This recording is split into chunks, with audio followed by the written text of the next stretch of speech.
begin. Those legs come straight up over your hips. Drop your left leg out first, then cross them back and forth. Nice quick motion, making sure those legs stay as straight as you possibly can.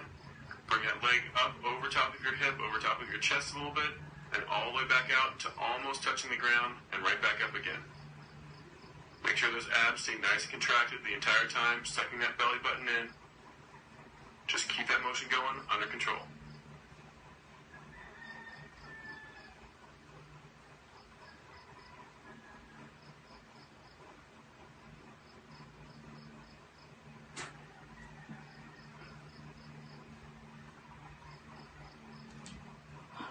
Two more. One and two. Go ahead and let those legs relax. Let's move on to the next one. This is the reaching oblique crunch. Go ahead and get ready. And begin. Crunch up and try to rotate those shoulders sideways. You want to try to get both those shoulders off the ground as best you can. Nice tight squeeze reaching to the outside of that thigh.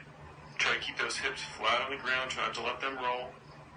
Just keep rotating left to right, reaching across, trying to get a nice tight squeeze of those obliques and those abdominal muscles.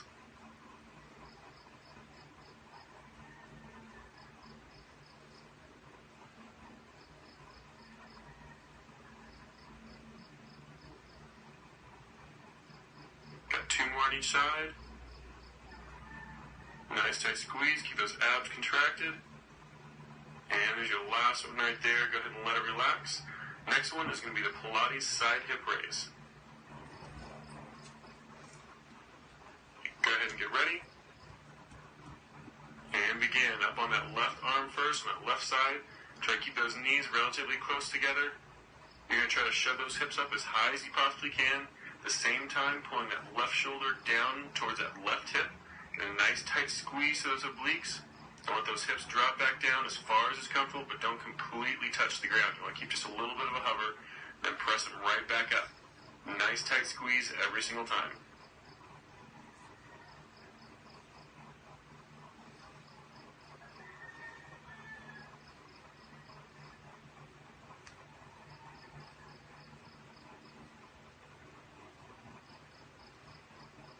Almost done. Just one more. And let it relax. Alright, let's switch it over to the other side. Doing the same exact motion on the right side this time. Go ahead and get ready. And begin. Bring that hip up nice and high. Same thing, you're going to try to pull that right shoulder down towards that right hip. Get a nice tight squeeze in that oblique. Don't let that hip drop back down, but don't completely touch. Keep a little bit of a hover and right back up. If you want to make these harder, you can always kick those feet out completely straight, so you're going off of those toes rather than off that knee.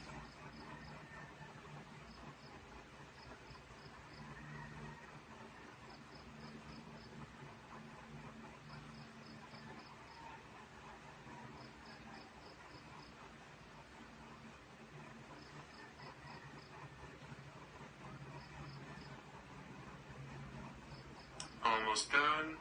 Just got one more. And let it relax. Alright, moving on to the next one. This is the Russian twist. Sitting up on your tailbone for this one. Get ready.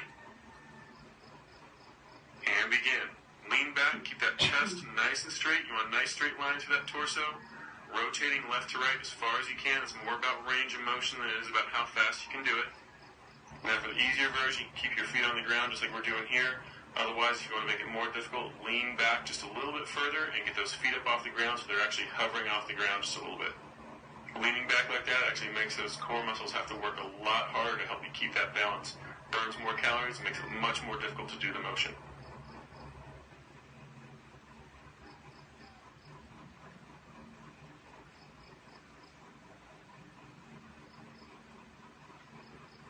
Almost done. And let it relax. Alright, moving on to the next one. This is a toe touch crunch. So laying out flat on your back for this one, legs straight above those hips. Get ready. And begin. Get those legs up there nice and high. Straight up. Don't let them come over top of your stomach. You want them right on top of those hips.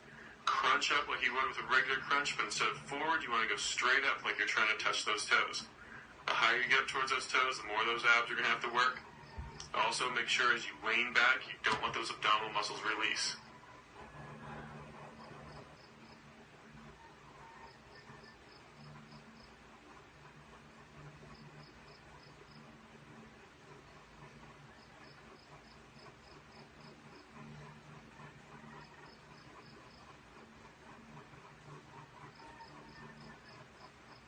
Almost done.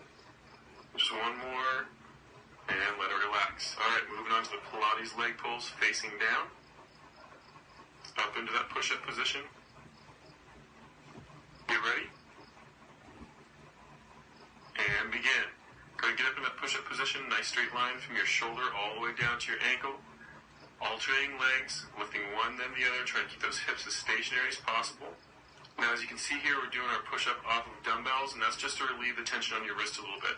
A lot of times people have a problem with putting their palm flat down against the ground because that wrist is just a little bit too tight, but not enough flexibility in there for that range of motion. So this just relieves that tension just a little bit.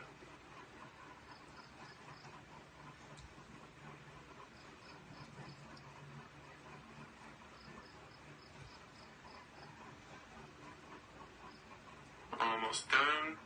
Just one more on each side. And go ahead and let it relax. Alright, moving on to the next one is the Pilates leg pull facing up. This is basically done from a reverse plank position.